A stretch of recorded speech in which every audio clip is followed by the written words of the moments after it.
আবৃত্তি করছি কবি রবীন্দ্রনাথ ঠাকুরের লেখা কবিতা দুই তীরে।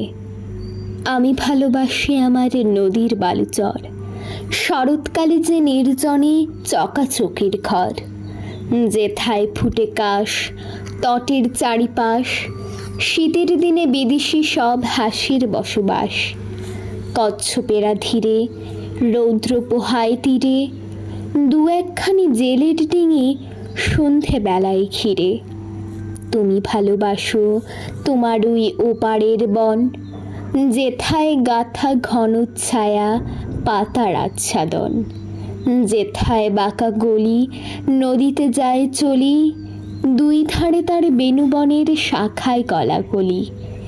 সকাল সন্ধেবেলা ঘাটে বধুর মেলা, ছেলের দলে ঘাটের জলে ভাসে ভাষায়